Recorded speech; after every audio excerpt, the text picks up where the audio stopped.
Tim, you continue to argue my plan against the rules of fiat. Even after defining the term, you seem to misrepresent the rules of debate, the rules that are necessary for an even and fair debate to occur. You claim that by not responding, I've conceded to you my plan is implausible. You fail to recognize, however, that my response lay in my explanation of fiat. Your claims deserve no direct attention because they are invalid in the rules of debate and in the eyes of myself and the judge. I will refrain from wasting any more time on this topic as I feel I have explained thoroughly your infractions. In the course of this debate, I believe I have outlined a plan that would solve for the inherent and substantial flaws in the status quo.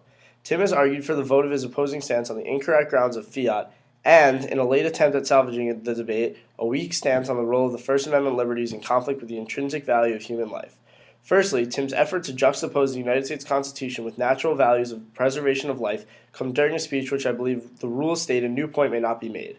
According to our initial in-class lecture, the rebuttal speeches may not contain any new arguments, only depth to existing arguments. Tim fails to do this when he introduces his constitutionally based argument.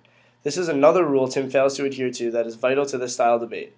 If new arguments are continually made in rebuttals, the debate would essentially never conclude because new points would constantly be brought up and rebuttal after rebuttal would never yield closure. I will conclude this debate with a defense of human life as inherently important.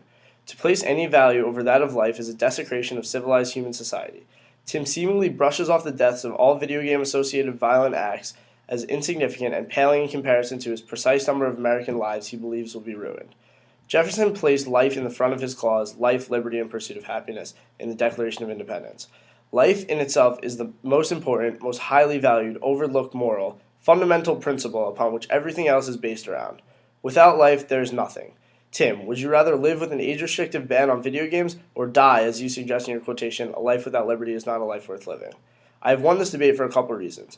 Tim's repeated violation of the rules of debate and disregard for content warrant a vote for my position because he has made it exceedingly difficult and unfair for me to convey my position. Additionally, Tim has placed the worth of human life below a ban on video games glorifying gun violence. Thank you both, and best of luck to you, Tim.